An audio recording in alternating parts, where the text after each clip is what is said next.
دوستو، ایک ایسی جنگ کی ابتدا کہ جس میں لوگوں کا خون بہے۔ اس کی اہم وجہ یہ تھی کہ جب آبادی بڑھی تو اول لوگ نئی زمینوں کی تلاش میں نکلے تاکہ انہیں کاشت کے قابل بنایا جائے۔ جب یہ زمینیں بھی نہیں رہیں تو دیہاتی آبادی نے ہمسایہ شہروں پر حملے کر کے ان کی دولت اور ساز و سامان کو لوٹنا شروع کر دیا۔ اس نے جنگ کی ابتدا کی۔ ایک لحاظ سے یہ جنگ محروم اور فاقہ زدہ لوگوں اور ان کے درمیان تھی کہ جن کے پاس زائد مقدار میں پیداوار اور دولت تھی۔ جب خانہ بدوش قبائل کی حملے ہوئی تو شہر کی حفاظت کے لیے قلعہ اور فصیلیں تعمیر کی گئی۔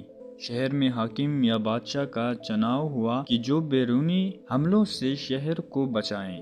ابتدا میں حاکم خود کو خدا کا کاشتکار کہتے تھے، بعد میں انہوں نے سیاسی، فوجی اور روحانی طاقتیں حاصل کر لی۔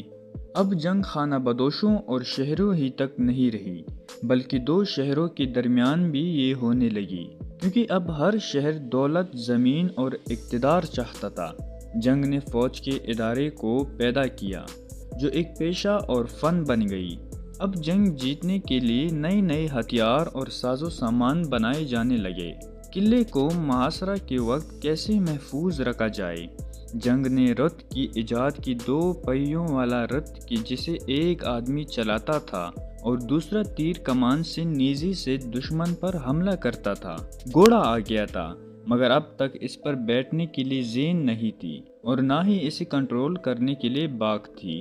جنگ میں جو قیدی پکڑے جاتے تھے انہیں غلام بنا لیا جاتا تھا۔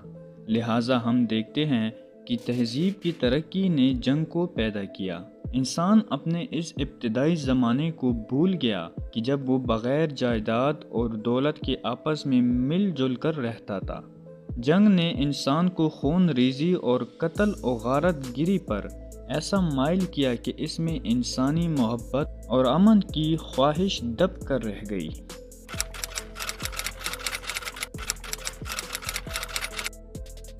دوستو، 14ویں صدی عیسوی میں دنیا میں بے شمار جنگیں ہوئیں۔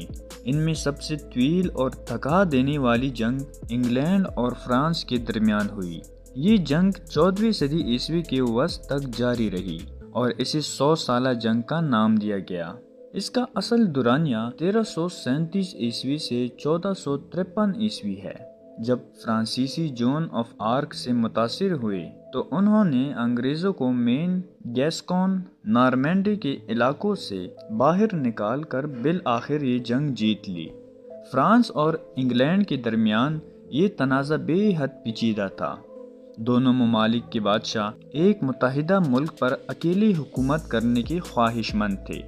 انگلینڈ کے خاندان شجرا کے بادشاہ فرانس کے ایک بڑے حصے پر بھی حکمران تھے، جبکہ فرانس کے باقی حصے فرانس کے بادشاہ کے زیر حکومت تھے۔ فرانس نے انگلینڈ کے خلاف جدوجہد میں اسکاٹ لینڈ کے باشندوں کی مدد کی۔ اس کے جواب میں 1328 عیسوی میں چارلس چارم کی موت کے بعد انگلینڈ نے فرانس کے تخت پر اپنے حق کا دعویٰ کر دیا، کیونکہ چارلس چارم نے کوئی وارث نہیں چھوڑا تھا۔ یہی تمام تنازعات اس 100 سالہ جنگ کے آغاز کی وجہ بنے۔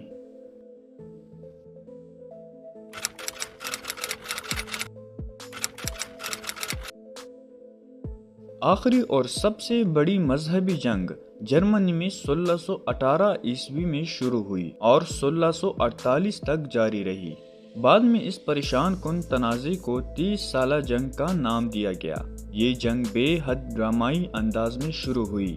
بوہیمیا، جو موجودہ چیک ریپبلک کا حصہ ہے، کرے پروٹسٹنٹ فرقے کے حامی عیسائی اپنے نئے بادشاہ فریڈینڈ دوم سے ناخوش تھے، کیونکہ وہ اسپین کے طاقتور شاہی خاندان ہیپس برگ کا رکن تھا اور وہ بوہیمیا کو کیتھولک عقیدے پر واپس لانا چاہتا تھا۔ پروٹسٹنٹس آپس میں متحد ہو گئے اور انہوں نے 1618 عیسوی میں حکومت کے کچھ کیتھولک اہلکاروں کو پراگ کیسل کی فصیل سے نیچے پھینک دیا۔ اس واقعے کے بعد بوہیمیا میں خانہ جنگی کا آغاز ہو گیا۔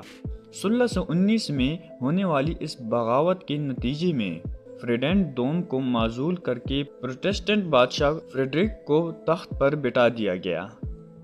آج کی ویڈیو دوستو یہی تک تھی۔ اگر آپ چینل پر نئے ہیں تو چینل کو سبسکرائب سبسکرائب کر کے ویڈیو کو لائک کریں اور اپنے دوستوں کے ساتھ شیئر کریں۔ ملتے ہیں اگلی ویڈیو میں، اپنا خیال رکھیے گا۔